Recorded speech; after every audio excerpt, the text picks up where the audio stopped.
Good morning, good afternoon. Welcome to another episode of Before Coffee. It is our wacky and weird episode. We're covering all that wacky and weird news that's going on this week and today. We've got ants, we've got lollipops, we've got animals getting the messes, we've got people getting into messes, we've got science discoveries that you never knew were even possible. This is Before Coffee, the father and daughter comprehensive news of Planet Earth podcast, where we look up our stories 10 to 15 minutes before we start, and we just rolled out of bed. So get that cup of coffee, get that tea, put something in your mouth, and let's get into the news headlines for today's show. Today on Before Coffee, 2 teenagers found with the 5,000 ants could serve 12 months in prison. Update on the ant smuggling story. Kentucky boy uses mother's phone to order 70,000 Dum Dums suckers to share with his friends. And this is Roger from the United States, where the weird stories just keep coming. We have a boat that's stuck on the shore of Milwaukee in Lake Michigan. We use the carpool lane in Washington State. NASA's nicer maps debris from recurring cosmic crashes. And another combination of Wisconsin news and weird animal news. A woman has disappeared from Wisconsin more than 2 decades ago, has been found, and a strange encounter as a woman is arrested for having a raccoon with a crack pipe. In culture news, would a musical triangle of any other shape sound as sweet? And studies suggest we don't just hear music, but we become it. And it's now Bike to School Day. And what's weirder than taking a bike to school? On May 7th, 2025 on Before Coffee.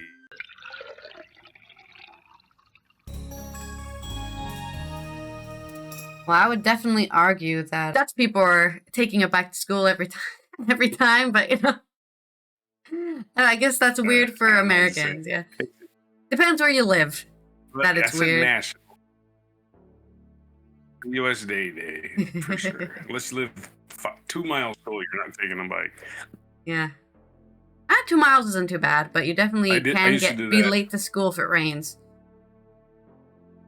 I did that the very last day of school. Really? To school.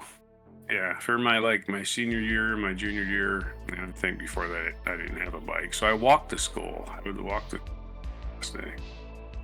It'd take a while. Alright, let's roll our segue wheel.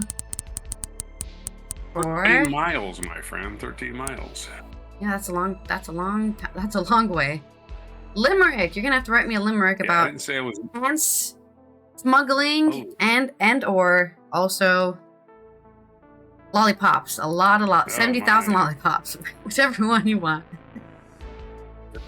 This or both. Anyway, The first story is coming from Evelyn Musambi. This is a shorter story on The Independent. 2 Belgian teenagers were found with 5,000 ants in Kenya, which we did a story about, a month ago, have been fined $7,700 or the option to serve 12 months in prison for violating wildlife conservation laws. That's a pretty steep price. Belgian nationals Lornoy David and Sepp Lajwijic, both 19, were arrested on April 5th and charged 10 days later after Kenyan authorities discovered the ants packed in test tubes at the guest house where they were staying. Yeah, that is a bit suspicious, trying to take some ants in some test tubes. Authorities said the ants were destined for European and Asian markets in an emerging trend to trafficking lesser-known wildlife species. Who's buying the ants, though? Is it some sort of medicine practice, or it must be, right? Extracting their scent or something? Magistrate Najiri Tuku, sitting on the court in Kenya's main airport, delivered her ruling today, on the 7th of May. She said that despite the teenagers telling the court they were naive and collecting the ants as a hobby, the particular species of ants they collected is valuable, and they have thousands of them, just not just a few. Sentences is considered the maximum penalty for the offense, 12 months in prison. In Kenya prison? Or Belgian prison? Probably Kenyan prison. The Kenyan Wildlife Service has said the teenagers were involved in trafficking the ants to markets in Europe and Asia, that the species included a Mesora cephalus, a distinct, large, red-colored harvester ant native to East Africa. The illegal export of the ants not only undermines Kenya's sovereign rights over its biodiversity, but also deprives local communities and research institutions of potential ecological and economic benefits, KWS said in a statement. Kenya has in the past fought against the trafficking of body parts of larger species of animals, such as elephants, rhinos, and pangolins, among others. Yeah, those are definitely the famous ones. But the cases against the four men represent a shift in trafficking trends, from iconic large mammals to lesser-known yet ecologically critical species, KWS said. Philip Murithi, a vice president for conservation at the African Wildlife Foundation in Nairobi, previously said the ants play the role of enriching soils, enabling germination and providing food for species such as birds. The thing is, when you see a healthy forest like Nyung'ong Forest, you don't think about what is making it healthy. It is the relationship all the way from the bacteria to the ants to the bigger things, he said. Murithi warned of the risk of trafficking species and exporting diseases to the agricultural industry of the destination countries. Even if there is a trade, it should be regulated and nobody should be taking our resources just like that, he said. So, Kenya is not going to be taking the fool again. Those years and decades and centuries of colonization, they're not going to get any of their stuff stolen by Europeans anymore. They were Belgians, after all. Belgian 19-year-olds. Not part of a greater colonialist mindset, but it is disrespectful, right? It's theft. You know, if I started stealing antelopes from the Sahara, people would be like, you can't do that. You can't just steal wild animals and then import them, their meat, you know? There's laws for these things. People want to make sure they're getting the cut of the price that you're making off of it, right? If you want to sell ants in Europe, go for it, but you're going to have to pay your taxes to Kenya if you want to do that. We have a limerick after that for that already? I will in a minute. Okay, because now we're going to cover another story. I think I reported on this story. A couple weeks ago. Okay. Kentucky boy uses mother's phone to order 70,000 Dum Dum lollipops. This is on AP News, coming out of Lexington, Kentucky. A Kentucky woman was in a sticky mess when she found stacks of boxes containing lollipops on her front doorstep. The surprise delivery was ordered by her young son while he played on her phone. Holly LaFavors, that's her name? Holly LaFavors, I can't read, says she tried stopping the 8-year-old Liam's Amazon order for about 70,000 Dum Dum suckers before the treats arrived, but it was too late. Amazon had already delivered 22 cases to her home. He told me that he wanted to have... What accent was that? He's from London. He told me he wanted to have a carnival, and he was ordering the Dum Dums and a prize for his carnival, LaFavor said. Again, he was being friendly, but he was being kind to his friends. AP correspondent Julie Walker reports on the 70,000 lollipops showing up at a second grader's home after he gets a hold of his mom's Amazon account. The surprise got worse after a quick check of her bank account that showed it was about $4,000 for the order. When I saw that number, I was about fainted, LaFavor said. She found out that 8 more cases from the order were unaccounted for. After her trip to the post office, those cases were returned to the sender, she said. Her efforts to get a refund took a bit more time, but she got her money back. After a long day of working with the bank and talking to a few news stations, Amazon called and they are refunding the money, she said in the social media post. LaFavor said she was changing some settings in her phone to make sure there's never another surprise delivery at home. Yeah, I mean, that's how you get them, right? They may ignore you if you just message them, but if you start making a huge wave on social media, I don't want 70,000 lollipops. I'm never going to get rid of these things. You know? I'm going to have to start selling them for like a 10% up mark so I can make my money back. Yeah. You're going to refund these, Amazon. It was a mistake. And why would I order 70,000 lollipops? Honestly, how did the kid do it? They must have been selling the boxes, like 500 boxes, like per piece. And then like he just kept on clicking, I want 7 lollipops. No, I want 14 lollipops. No, that's actually 14 times 500 lollipops. That's even less. Actually, that might be even less. then I can't do math. It's too early. I can't do math generally. Point is, that's a lot of lollipops. And that's the end of my story. Give me a limerick or die. You're going to have to keep talking. I don't know what else to talk about, man. You normally take way longer for your stories. I just wanted you to point that out. Okay. Yeah, no, it's fine. I'm just saying I usually get the limericks. So, I mean, yeah, we did the story on the ant people before. I guess back in April.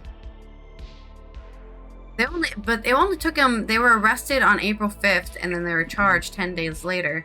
But I guess we're only just getting the news of the charges now, because it's a month later, where they have to decide. I guess they've been given time to decide if they're getting. All right. 12 months, I guess. You'll never guess what I saw to legal withdraw. I guess rhyme those. Normal to have hands. And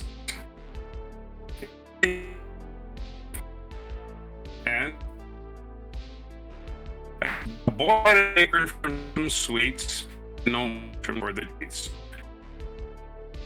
Bills came through with Dum Dums too. I don't know what the heck to say, but that's the best I could. You read the stories too fast. No, they were just short stories. I mean, it's wacky and weird news. They're not very long. I feel like I'm racing you. I'm like, oh my God, you already finished the first story. I just started the second one. Now I got to race. I can't read what I write. Can you do it again, though? Because you disconnected in the middle, and I think now your internet's fine. Oh, good. I want to hear the whole thing uninterrupted. You'll never guess what I saw. 2 children making some insects to withdraw. But not normal to have ants crawling around in your pants. In Kenya, that's breaking the law. That's good. A boy had... another second story. A boy had a hankering for sweets, but he had no money for the treats. But Bezos came through with Dum Dums to chew. He should have settled for beets. I don't know, it's terrible. But again, honestly, those are really good. I really enjoyed it. Awful limerick, and I did it a little bit slower. I mean, maybe a little longer. I would have come up with something better. I apologize for terrible quality. All right, let's roll the reel for mine. Now I'm going to get a limerick as revenge. Well, I'll read slow. No, it's a alliteration headline. My favorite thing. I wait till the end and come up with something. That was pure torture for a change, really. It was like, why are you reading so fast? Anyway. Again, we're going to talk about a boat that's abandoned off the coast of Milwaukee County in Wisconsin. That's right. Man, tell me about soundboards awake. All right. This is from WTMJ.com, which is a television station in Milwaukee. Adam Roberts, what to know about Milwaukee County's planned removal of Deep Thought. That's the name of the boat. For nearly 7 months, it appears a saga of an abandoned boat stuck in the sand on Milwaukee's lakefront could reach some finality on Tuesday. As long as the weather and water conditions cooperate, Milwaukee County, of course Tuesday was yesterday, so we don't have an update yet. As long as the weather and water conditions cooperate, Milwaukee County plans to conduct the removal of a 33-foot Chris Craft Roamer Deep Thought between 8 a.m. and 4 p.m. To facilitate the removal, Lincoln Memorial Drive will be closed in both directions between Lafayette Hill Road and Eastwater Tower Road during this time period. Milwaukee County is taking action to remove the abandoned boat from the lakefront. I'm grateful that our dedicated teams in Milwaukee County Parks and Milwaukee County Department of Transportation are coordinating this operation while also making sure workers and residents are safe during the process, said Milwaukee County Executive David Crowley in a statement Monday. I appreciate the continued patience and cooperation from the public as we work to clear the site and ensure the safety front as we head into the summer season. Milwaukee-based All City lead the removal effort. The company plans to use 3 cranes set up on land to physically lift the vessel out of the sand and water. A security perimeter will be set up around the work zone, prohibiting access to the general public and media.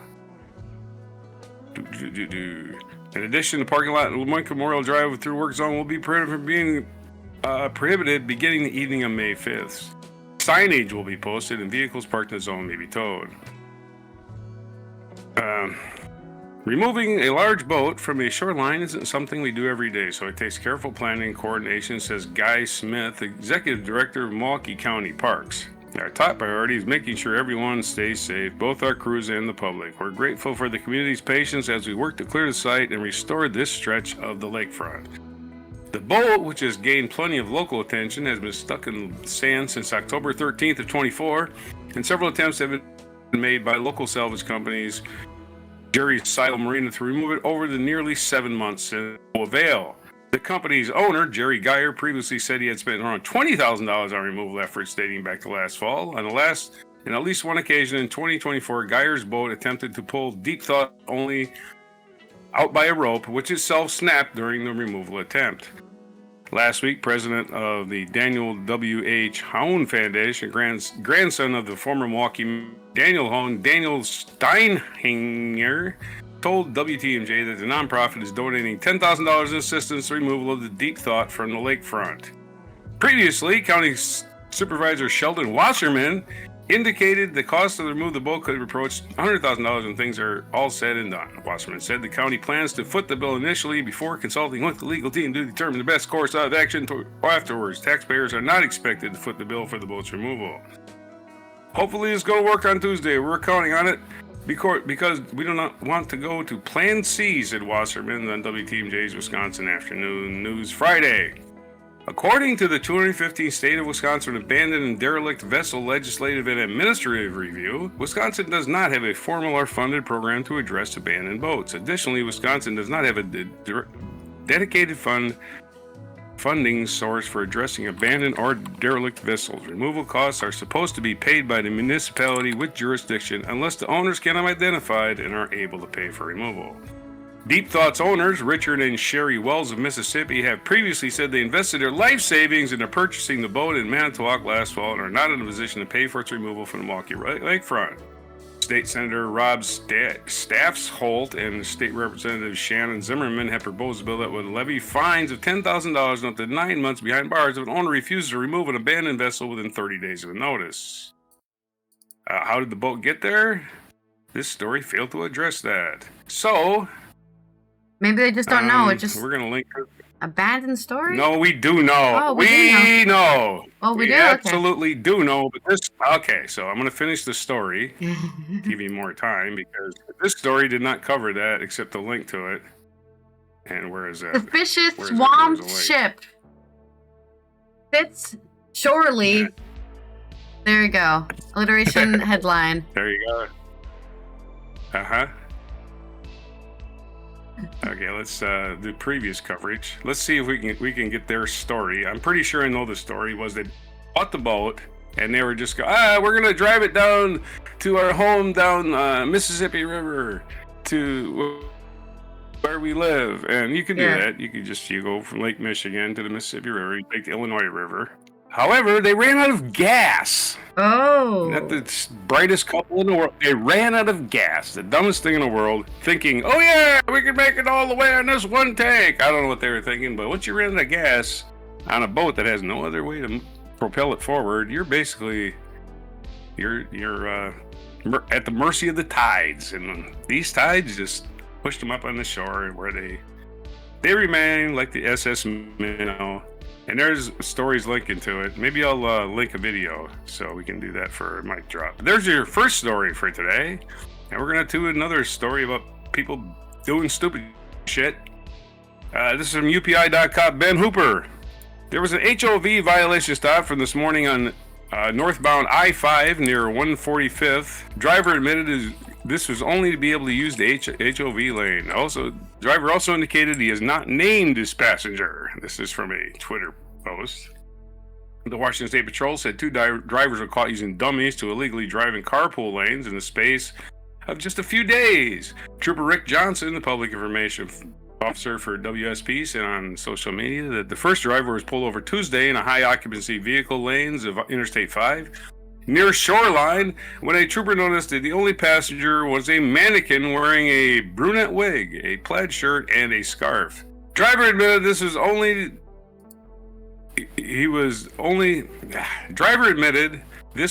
to be able to use the HOV lane, Johnson wrote. The driver also indicated that he is not named as passenger.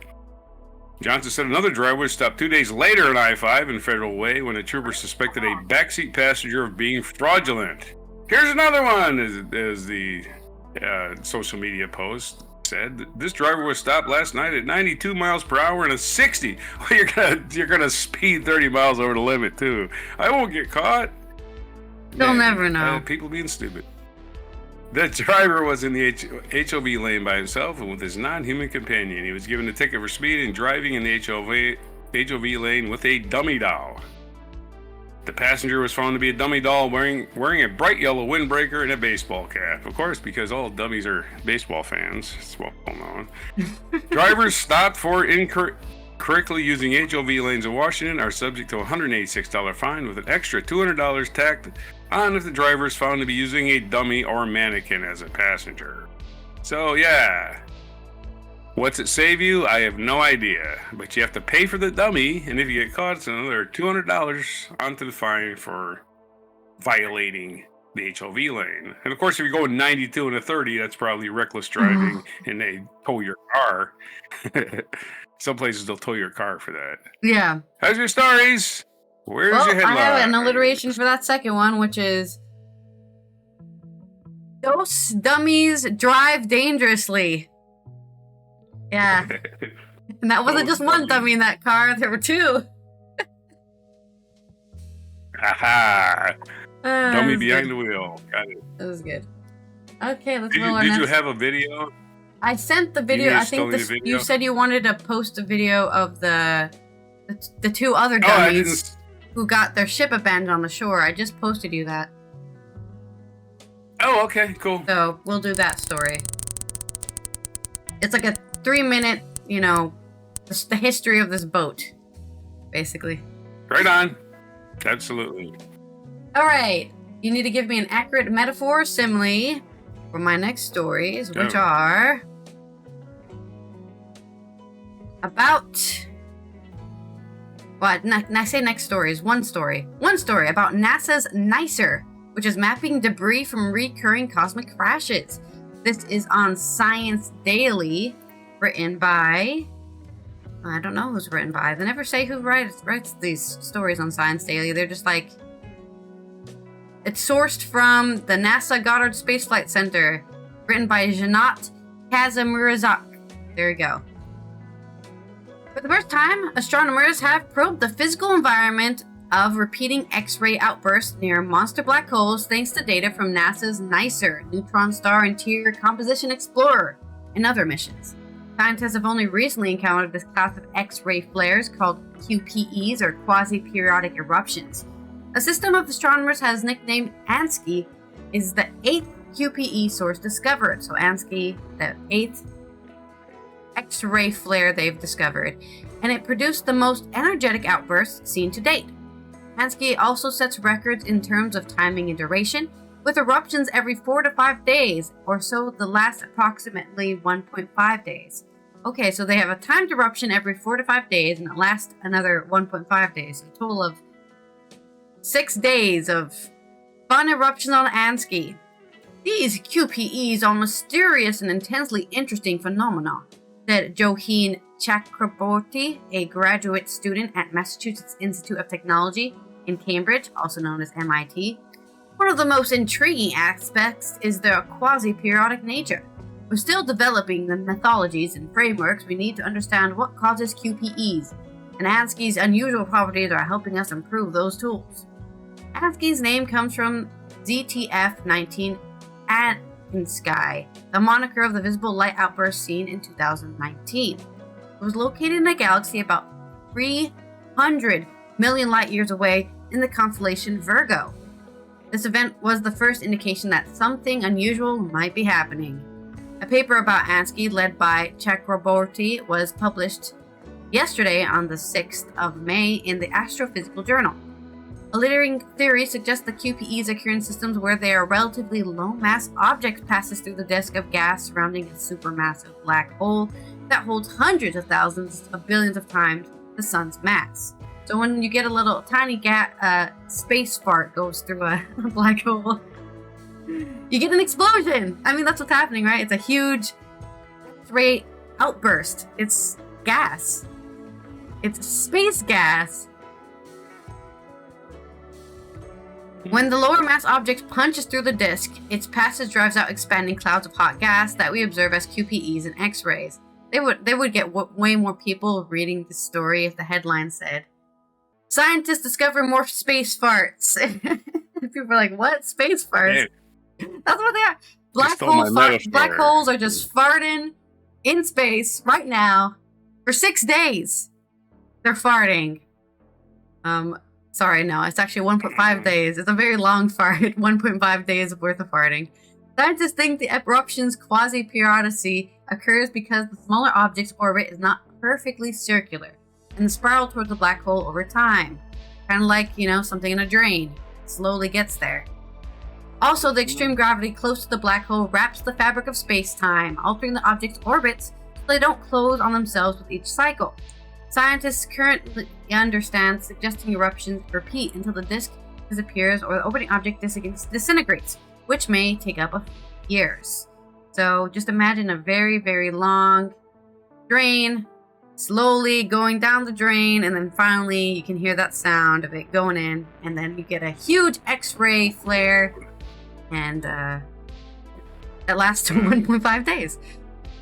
Ansky's extreme properties may be due to the nature of the disk around its supermassive black hole, said Lorena Hernandez Garcia, an astrophysicist at the Millennium Nucleus on the Traversal Research and Technology to explore supermassive black holes. She studies black holes at the Millennium Institute of Astrophysics at the University of Valparaiso in Chile. She goes to a university in Chile. I love how there's so many words in that sentence. In most QPE systems, a supermassive black hole likely shreds a passing star, creating a small disk very close to itself. In Ansky's case, we think the disk is much larger and can involve objects farther away, creating the longer timescales we observe. So it kind of gets warped by the black hole and takes longer to get sucked in. Hernandez Garcia, in addition to being co-author on the Chakraborty's paper, led the study that discovered Ansky's QPEs, which was published in April, Nature Astronomy, and used data from NICER, NASA's Neil Gehrels Swift Observatory, and Chandra X-ray Observatory, as well as ECA's European Space Agency's XMN Newton Space Telescope. A lot of people worked on this. NICER's position on the International Space Station allowed it to observe Ansky about 16 times every day from May to July in 2024. The frequency of the observations was critical in detecting the X-ray fluctuations that revealed Ansky produces QPEs. Chakraborty's team used data from NICER and the XMM Newton to map the rapid evolution of the ejected materials driving the observed QPEs in unprecedented detail by studying variations in X-ray intensity during the rise and fall of each eruption. The researchers found that each impact resulted in about a Jupiter's worth of mass, reaching expansive velocities around 50% the speed of light. Wow! So not only was this black hole farting X-rays, but it was almost around 50% the speed of light. That's not that fast, but it's still pretty fast. And the NICER's telescope ability to frequently observe Ansky from the space station and its unique measurement capability. I'm just saying, this is a weird story. I have to make it weirder. Space farts, okay? Capabilities also made it possible for the team to measure the size and temperature of roughly spherical bubble of debris as it expanded. All NICER's and Ansky's observations used in these papers were collected after the instrument experienced a light leak in May 2023. Ivan Arzoumanian, the mission science lead at NASA's Goddard Space Flight Center in Greenbelt, Maryland. I used to work in Greenbelt, Maryland. Not in NASA, just doing video editing, but small world. As far as even though the leak, which was patched in January, affected the telescope's observing strategy, NICER was still able to make vital contributions to time domain astronomy or the study of changes in cosmos on timescales we can see. After the repair, NICER continued observing Ansky to explore how the outbursts have evolved over time. A paper about these results, led by Hernandez Garcia and co-author Tak Robarti, is under review, so we can't read it yet, but it may be published soon. Observational studies of QPEs like Robarti's will also play a key role in preparing the science community for a new era of multi-messenger astronomy, which combines measurements using light, elementary particles, and space-time ripples called gravitational waves to better understand objects and events in the universe. So they've discovered another X-ray flare, but also developed better ways in order to observe space. One goal of the ECA's future LISA, Laser Infometer Space Antenna, mission, in which NASA is partner, is to study extreme mass ratio and spirals, or systems where a low-mass object orbits a much more massive one, like a black hole, like Ansky. These systems should emit gravitational waves that are not observable with current facilities. Electromagnetic studies of QPEs will help improve models of those systems ahead of LISA's anticipated launch in the mid-2030s. We're going to keep observing Ansky for as long as we can, Chakraborty said. We're still in the infancy of understanding QPEs. It's such an exciting time because there's so much to learn about space farts. Yeah, that's right. They're getting all their telescopes and zooming in on the anus of the universe and watching them flare out. You're welcome. Here you go. Give me a simile. Yeah. Your entire story was a metaphor. So I was just trying to make the layman understand the science because they were going really scientific, and I'm like, people don't know what these words mean. Well, I guess since you're calling them space farts, I guess the only perfect metaphor would be to find some medicine for it, but you don't really want to cure these space farts. There's no cure for it. Yeah, maybe they want. Yeah, maybe it's good for the universe to expel giant X-rays just out there. That's right. For every action, there's an equal and opposite reaction, right? So these space farts must have something happen in the opposite direction. It must be important for the environment of the universe. I'm sure. X-rays. I don't know what X-rays do in space. They must help with something, right? They do. X-rays interact with something else and create things. So for every space fart, there may be a space burp. Yeah. So there you go. There's your we can only hope. Yeah. kind of a mixed metaphor, but all right. Let me roll the segue wheel. My two short stories. I'm gonna have to give you a bad pun, as if I haven't been doing bad puns this whole time. Right. AP News has it. Haley Golden, a woman who has disappeared from Wisconsin for more than 6 decades ago, has been found safe. 6 decades ago. All of her friends are gone, probably. 62 years ago, Audrey Beckberg disappeared from a small city in south central Wisconsin after reportedly hitchhiking with her family's babysitter and catching a bus to Indianapolis. Nobody ever knew where she went or what happened to her. All that changed last week when she was found alive and safe in another state, thanks to her fresh eyes from a deputy who took over the case in February. Boy, they must have nothing better to do in that place, huh? Yeah. This Detective Isaac Hansen discovered an out-of-state arrest record that matched Backberg, which triggered a series of investigative moves that led to finding her alive and safe in another state. Turns out Backberg chose to leave the town of Reedsburg on her own accord, likely due to an abusive husband, Hansen said. She's happy, safe, and secure, and just kind of lived under the radar for that long, he said. Hansen was assigned the case in late February. After discovering the arrest record, he and other officials met with Backberg's family to see if they had a connection with that region. They also started digging through Backberg's sister's Ancestry.com account, pulling census records, obituaries, and marriage license from that region.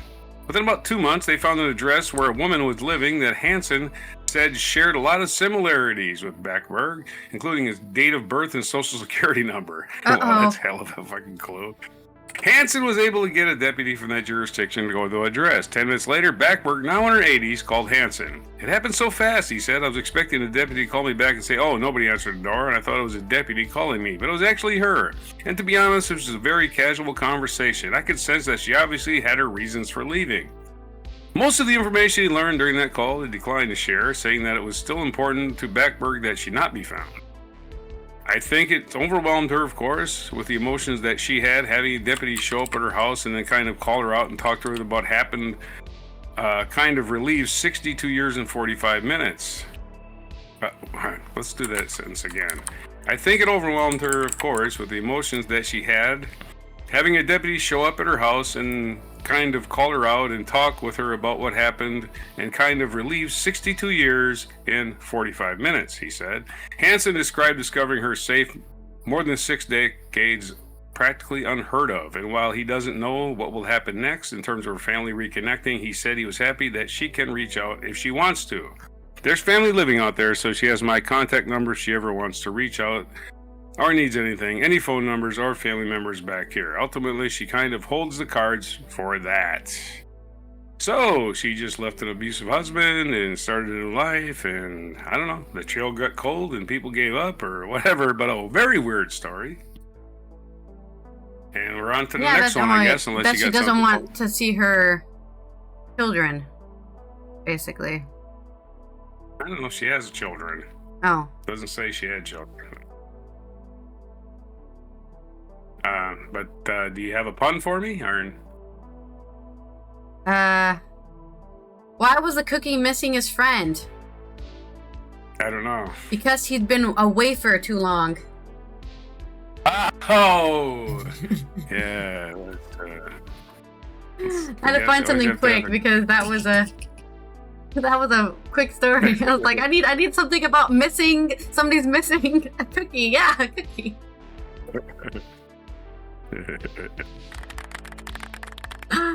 Alright. That's good. Next story. Okay, next story. Strange encounter on patrol. This is from WKYC.com. Strange encounter on patrol. Woman arrested during Springfield Township traffic stop after police allegedly find raccoon in vehicle with a meth pipe. Another one of these, one of these raccoons hooked on crack stories, of course, obviously. Anyway, just another one. Just one of these raccoons going to. And this is from Summit County, Ohio. An Akron woman was arrested on drug charges Monday evening after police in Springfield Township conducted a traffic stop on South Arlington Road and reportedly observed a raccoon named Chewy sitting in the driver's seat with a meth pipe in his mouth. There's something you don't see every day. Springfield Township police say the incident, which they've labeled as a strange encounter on patrol, started around 7:15 p.m. after an officer identified a vehicle that had a registered owner with an active warrant and suspended driver's license.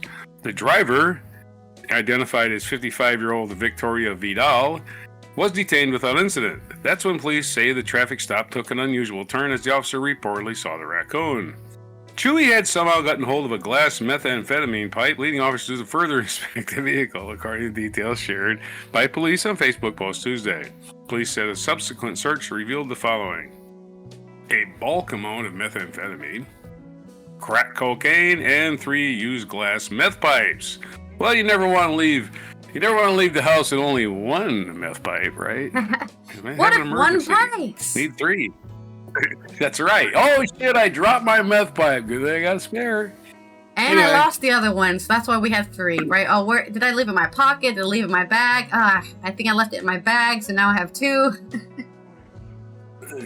Yeah, we might have used this. We probably could have used this for our mic drop moment, because there is video footage, of course, which you can watch, and maybe we'll link to it. I don't know.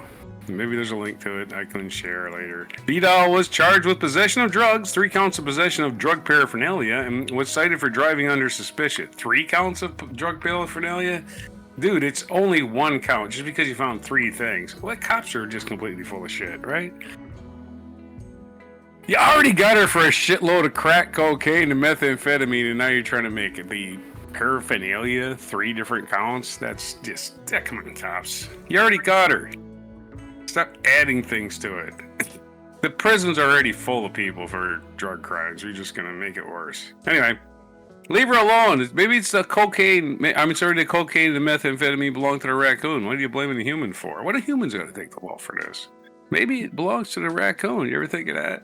Anyway, she was charged with 3 counts of possession of drug paraphernalia and cited for driving under suspension. Oh, yeah, and more laws she didn't break. Well, if you're going to break the law, might as well go all the way. She was also turned over to Cuyahoga Falls Police under active warrant. Additional charges related to crack cocaine possession will be presented at a grand jury pending BCI lab results. What about the poor raccoon? According to Springfield Township Police, the raccoon obviously has a habit, and we're not worried about the rehab for the raccoon. Are you serious? Anyway, as for Chewy the raccoon, raccoons can get addicted to it. Yeah, for sure. Oh yeah, especially well, they don't just dumpster dive. They don't have to. You know, they don't. If you got some crack cocaine for him. As for Chewy the raccoon, police said it was unharmed and notification was made to the proper authorities to determine that she had the proper paperwork and documentation to own the animal. While officers are trained to expect the unexpected, finding a raccoon holding the meth pipe is a first. I just worried that the raccoon's going to be one paying the ultimate price here. I'm sorry. I'm worried about the raccoon's well-being now. It didn't know it was doing meth. It doesn't know what meth is. It's just a raccoon. That's right. Now you got a crackhead, meth head raccoon locked up in some animal control cell going, I'll do anything for a fix. I'll do anything for a fix. Anything. Just I need a fix. I need a fix. Anyway. There's your horrible, horrible animal abuse story that we were making fun of for today. All right.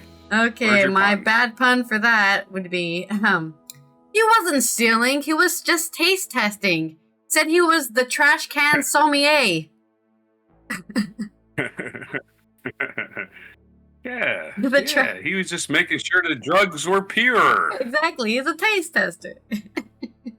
That's right, you don't want to get poisoned by rat poison. Oh, my raccoon died. He's my taste tester.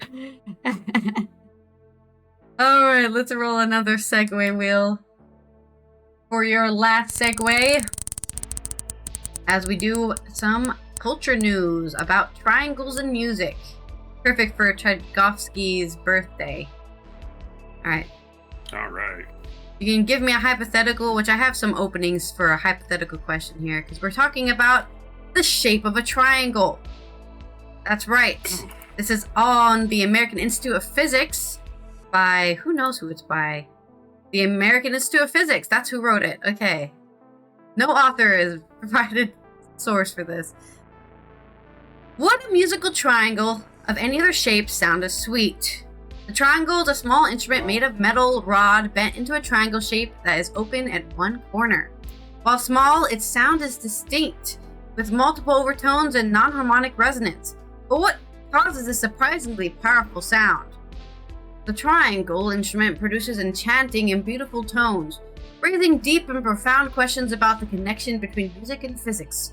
Author Risako Tanigawa said, optical sound measurements has only been applied to limited subjects until now, but observing the sound field of a triangle for the first time, we captured phenomena not previously explored through microphone observations.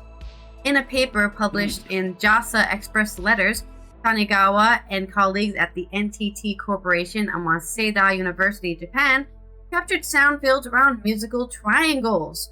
Sound moving through the air causes vibrations that affect the air density and the speed at which light travels through the air. Specialized photographic methods known as acousto-optic imaging can capture the differences in light intensity to study detailed characteristics of sound vibration patterns.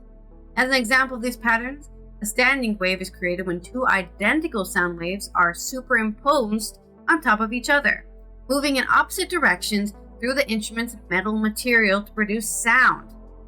Eigenfrequencies, or natural frequencies, occur when an instrument can sustain a standing wave without external force. It just keeps resonating forever. Resonance occurs when external forces match this natural frequency, increasing the amplitude of the sound waves to create a louder sound, and that's how the triangle works. It combines natural frequency with resonance to create a standing wave. That's why triangles are so powerful, even for being just a tiny little thing. There is still room for discussion, but the observation of standing waves is a semi-open space is intriguing because it is generally known that resonance occurs in shapes with closed sides, but our experimental results suggest it may occur in semi-open space as well, Tanigawa said. With this project, the researchers wanted to understand the physical properties of the triangle instrument that creates these conditions, test assumptions about the contribution of the triangle shape, and capture clear documentation through the pictures of sound waves around the triangle. Next, they want to further investigate the impact of open space at the corner of the triangle on resonance. Musical instruments play a significant role in human lives, serving cultural, social, and physical functions, Tanigawa said. Understanding the physical properties of an instrument provides benefits such as preserving traditional musical instruments, providing insights for instrument makers, players, and the development of electronic instruments. So that's them explaining why it's important for them to be studying the triangle and this crazy amount of resonance. I wish I could show you the images here. Well, I guess I could technically show you the images here. Give me a sec. Just the interesting images that are shown. No, I don't want to. Yeah, sure, I consent. It's just a small image of the different resonances they did at different hertz, right? 55,000 to 24,000 hertz. They showed how the resonance and the frequencies really got overcomplicated. It's like this red and blue mosaic, right? As you get higher in frequency. Interestingly enough, the 12,000 hertz frequency, it's like static. The resonance is so strong, it becomes like static on a TV screen. Whereas like at 5,000, you can see the red and blues very distinctly, like they're very big. Or at 24,000, it looks like a kaleidoscope. Kaleidoscope, that's what I wanted to say, kaleidoscope. And the human ear can't hear that, so. No. So it's really cool to see these scientists explore the visual representation of what we're hearing, in a way. For reference, the human voice is between 300 hertz and 3 kHz. Yeah. So that's what our ears are tuned to hear. Yeah. So 24K is way above what our ears can process. Hypothetical, I guess, right? Yeah. What if I hypothetical had a big enough triangle?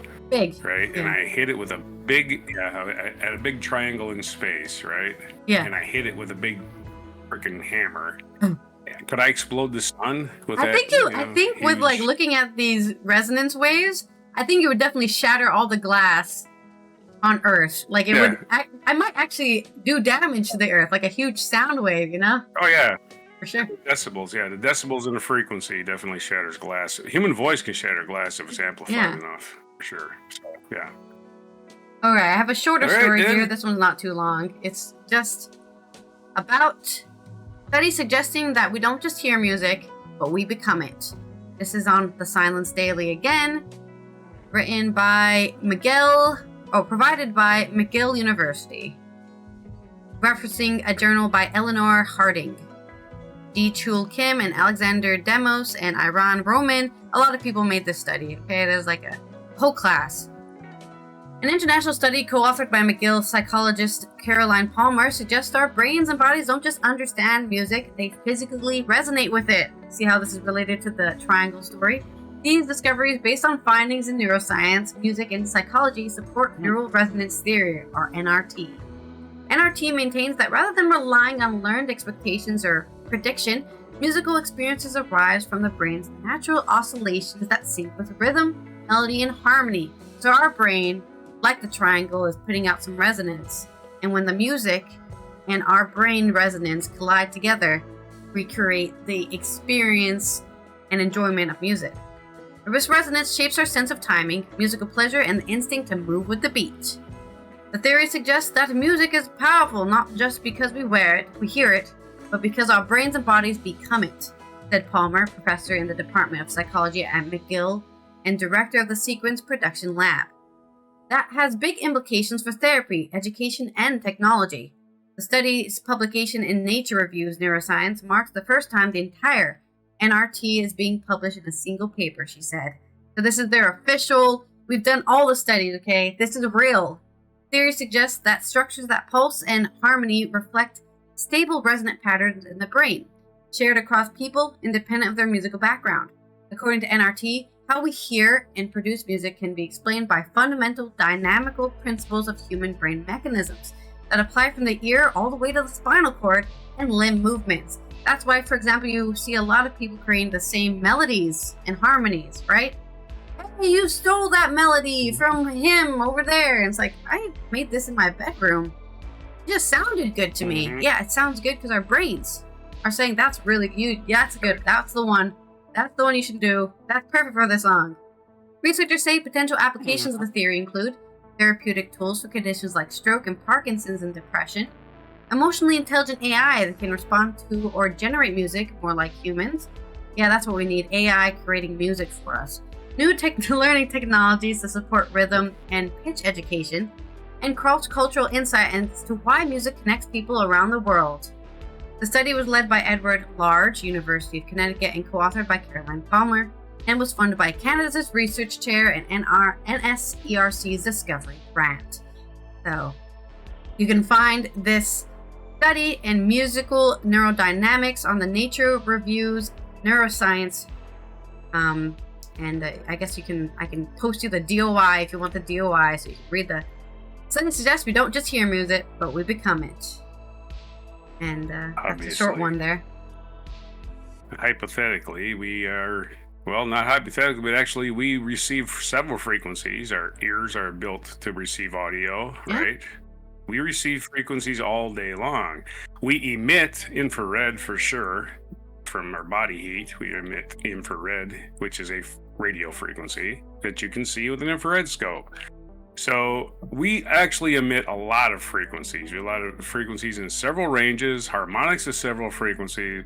So theoretically, we should be able to communicate with brainwaves at some point. So that's always been my theory. Well, it's been my theory. You do generate brainwaves. You're just not powerful enough, and even if you could receive them, what's on them brainwaves? Like on a radio wave, you're gonna have modulation or audio riding on a brainwave, but or on a radio wave. But on a brainwave, what's riding is the stuff that comes out of your head, which somebody else's brain probably. And to be fair, what you're doing right now is emitting a frequency, right? You're using your vocal cords to create, and we just made language out of it. We made before we made language, we were just going and then you would know, oh, that person's pissed off, they're angry, or they're happy. Our ears are tuned to around 300 to 3 kHz, somewhere in that range. A little above it, a little below, depending on your ear, because that's the range of human voice.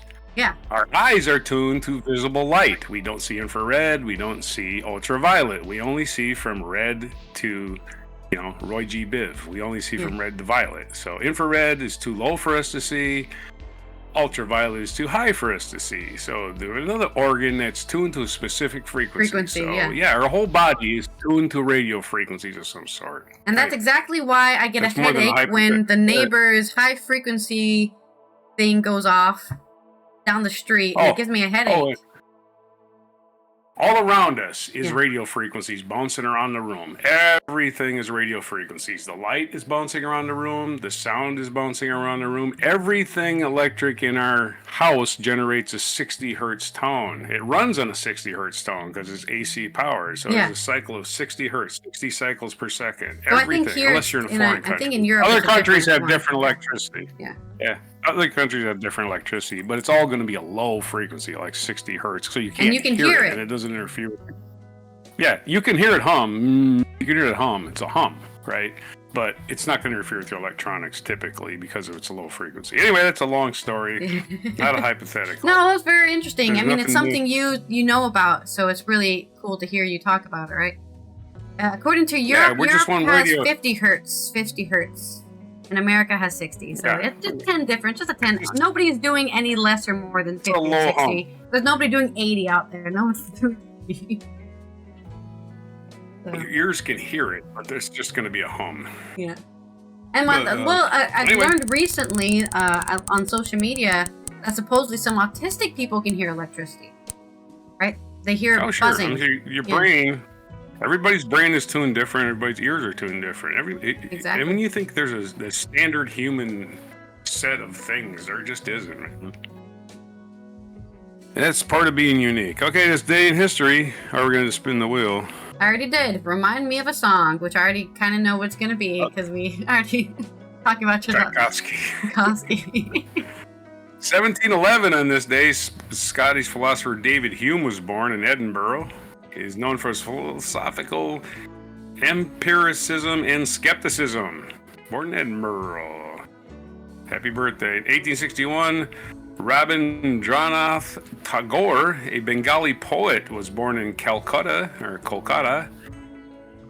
His short story writer, a song composer, playwright, essayist, and painter who received the Nobel Prize for Literature in 1913. Happy birthday. In 1896, American criminal. You know, you gotta understand you gotta celebrate our criminals. American criminal H.H. Holmes, who was considered the first known serial killer in the United States, was hanged. He confessed to 130 murders. We can celebrate that. I'll allow that. Yeah. Hang him from the highest tree. Although some believe his real numbers exceeded 200. Of course, back in those days, you had no real detectives. You basically had to have eyewitnesses. You know. Yeah. 1911, Japanese director Hondo Ishiro, perhaps the best known for a series of Godzilla movies, was born in Yamagata Prefecture. Happy birthday. 1915, Japan delivered ultimatum to China demanding special privileges, which the major European powers were unable to oppose because of their involvement in World War I. So they got their special privileges. I'm sure it was something sinister. 1915, a German submarine sunk the Lusitania, a British ocean liner, indirectly contributing to the entry of the United States into World War I. So, but again, we didn't enter World War I until 2 years later. So, in 1918, the Treaty of Bucharest forced Romania to make territorial and financial reparations following its defeat by the Central Powers during World War I. Romania lost that war too. In 1919, Argentina, don't cry for me, Argentina. That's right. Eva Perón was born on this day in 1919, who was the wife of President Juan Perón, became a powerful, though unofficial, leader. And, of course, star of the Broadway show, Evita. Why is it Eva Perón? Eva Perón. 1945, German delegation that included General Alfred Jodl went to U.S. General Dwight D. Eisenhower's headquarters in Reims, France, and signed the surrender documents that entered the European phase of World War II. Why did he have to sign it? Oh, because Hitler wasn't around. He was taking a lunch break. Oh yeah, he's dead. He was dead. Killed himself. Took the easy way out. Made out with a shotgun. Yeah. Because Hitler's a stinking coward, couldn't face the music. 1946, Sony Corporation was formed, a major Japanese manufacturer of consumer electronics products, and was founded by Ibuka Masaru and Morita Akio. Of course, Sony is the one that's gonna give us the copyright strikes because they own like so many people's music catalogs now that it's ridiculous. Yeah, the Sony Music Group. In 1954, Viet Minh General Vo Nguyen Giap took the French by surprise at the Battle of Dien Bien Phu, surrounding their base with 40,000 men and employing the heavy artillery to capture it during the First Indochina War. All your base now belong to us. And then the French pulled out and we took their place, the United States, and of course it was a roaring success with many, many glorious victories. Oh, wait a minute. We got our ass kicked. That's right. 1992, more than 200 years after it was first proposed, the 27th Amendment garnered the necessary votes as Michigan ratified it. The amendment involved salary increases to members of U.S. Congress. Oh, yeah. One of these amendments that makes people feel good about passing an amendment. Hey, we passed an amendment that says Congress, if they vote for a pay raise for themselves, it doesn't kick in until the next Congress. And I'm like, oh, wow, that's really important. You mean the guys that are taking kickbacks from huge corporations aren't getting a pay raise? Oh, that sucks. Instead of getting it from taxpayers, they're getting it from corporations. I'd rather they get it from taxpayers, quite frankly. I'd rather pay them enough where they didn't have to take bribes. But anyway, A useless amendment passed on this day in 1992. Changed not a damn thing. Anyway. More events on this day, 2002. On the 25th anniversary. This is poignant and interesting and strange. Good for a Wednesday, anyway. On the 21st anniversary of his Kentucky Derby win, Seattle Slew, the first undefeated racehorse ever to win the U.S. Triple Crown, died. He died on the anniversary of his first Triple Crown victory at the Kentucky Derby. Seattle Slew, still the only undefeated horse to win the Triple Crown. Didn't lose, just kept on winning. Until I guess he fell over. And according to jockeys and trainers, they all say they know that horses know when they win a race. They know they are the guy because they just ran past all those other horses, right? Mm-hmm. It's like, you ain't gonna beat me to that finish line. I'm getting them oats. Anyway. And our featured event in 1663, as we drag on our long version of this episode, the Theatre Royal opened on this day in year was that 1663, built by the dramatist Thomas Killigrew for his company of actors, and now commonly known as a Drury Lane Theatre, opened in London this day in 1663, and it's the oldest English theatre still in use. Not the Globe Theatre, but the Theatre Royal.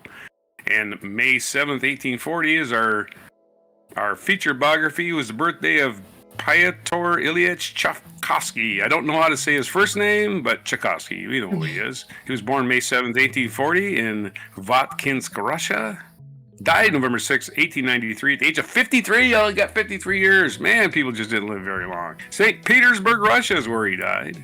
Other birthdays, Olympe de Gouges, a French writer born in 1748. We already covered Tchaikovsky. Rabindranath Tagore, Bengali poet born in 1861. He born in 1840. Did I bring that up? He's 185 today. Josip Broz Tito, the president of Yugoslavia, one of your long World War II leaders. Yep. He served from World War II up through the Cold War, up to the end of the Cold War, basically. The only guy who stood up against Putin and stood up against Stalin until he died, and then Stalin died. The Soviets, yeah. Yeah, he tried to have his own little corner of the world. Soviet rule, but again... Control. But he was still roundly despised for being a fascist, so let's not make him into a big hero. Not American actor. So there's your birthdays and National Packaging Design Day. And of course, you've got some clever packages. My favorite is the pizza box. The guy who invented the pizza box, or whoever invented it, genius work, pizza box guy. You just take a pin, you just fold it up, and you got yourself a origami pizza box, right? Traditional Skilled Trades Day today. It's National Bike to School Day, National Interpreter Appreciation Day. Maybe you can get an interpreter to try to understand what I'm saying. And National Tourism Day. Those are all your days today. National Interpreter Day. No food today, which is really a sad thing. Okay, so that's it. Those are your days. Your Chinese takeout. There you go. Yeah. Their food. The Chinese takeout box is also in this picture. Clever packaging. Of course, the best part about that Chinese takeout thing is the little metal handle that you got to take off when you put it in the microwave. That's my favorite. Anyway, National Packaging Day, National Bike to School. Those are your spins of the wheels, your mispronunciations, your news, your weird stories for this day. May 7th, 2025 on Before. Interpreter appreciation. Yes, there's no food. Let's appreciate those interpreters. It's National Tourism Day also. It's also National Tourism Day. So yeah. So I'm not tourist today. I probably won't be for a while, but we'll see. Maybe I'll do the low cost, low impact vacation on my bicycle. That's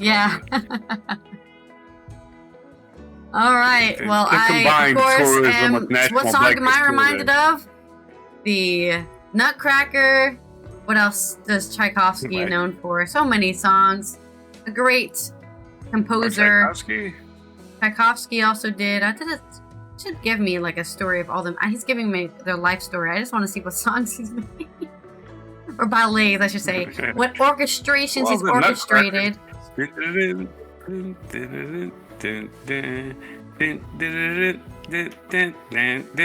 It just keeps on telling me it's like oh yeah, whatever. Tchaikovsky, that's the song I reminded me of. This is Allison. I sent you a new link, by the way. I combined the boat story Beethoven. and the raccoon story together. So hopefully now we can watch them both. And this has been Allison here from the Netherlands and Roger from the East Coast of the U.S. as we tie off another Wacky and Weird Wednesday with our wacky and weird news that's going on. Because it was a lot, honestly. A lot of space news, a lot of science news, a lot of animals getting caught, a lot of humans getting caught doing dumb things. So, we will see you tomorrow for our Thursdays 13, where we will cover 13 things on a list of our own making, of our own surprising. We don't even know what it is yet, but we'll figure it out right before Thursday. So make sure you're subscribed to the Ali Mirage channel and you turn those notifications so you know when we go live, so you can see this list that we've made for you. And I think, are you ready? Yeah, all right. Okay, then we're ready to go. We'll see you tomorrow. Take care of yourselves, drink water, wear sunscreen, and here is our wacky and weird mic drop moment. The boat is in between Bradford and McKinley beaches. This is the story behind the abandoned, the mystery boat. To one of the owners. Yeah, but they're finally getting off of the shore of Milwaukee. Washed ashore between Bradford and I was hoping it was a story about the removal of the boat, which happened yesterday. Dredging up questions about the story behind. That's nothing what it looks like now. It's got graffiti it looks completely all destroyed over now. Yeah.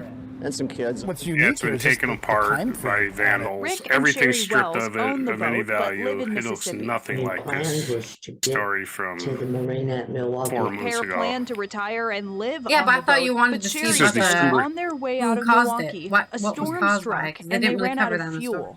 The couple says the Coast Guard is charging them $400 a day to keep the boat here. Really? And they say it'll cost anywhere between $20,000 to $30,000 to have the boat removed. They forgot it's money that you they needed say they gas. don't have.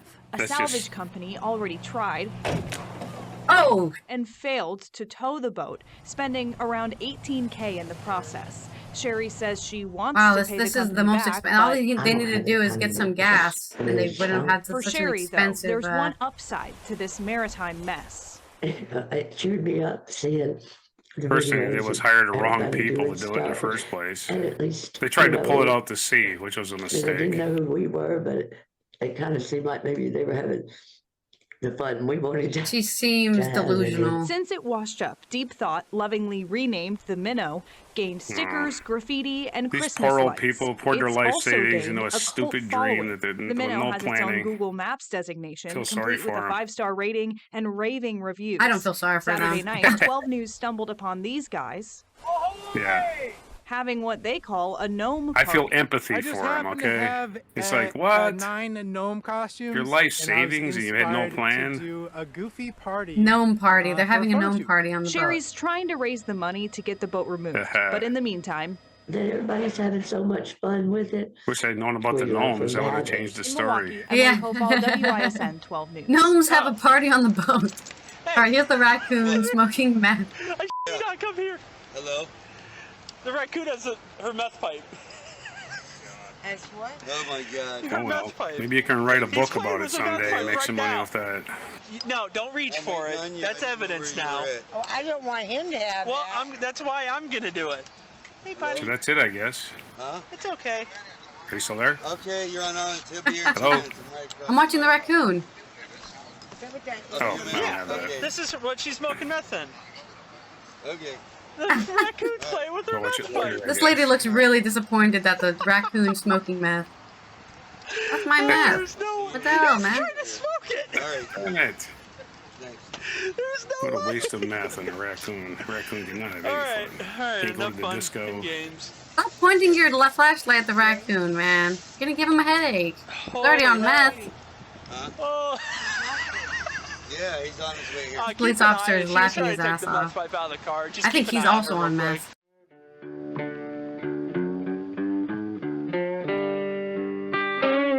Be sure to hit the like, subscribe, and notify buttons, and follow our other channels, Toxic Alley, History of Gravy, and Scratchy Old Records.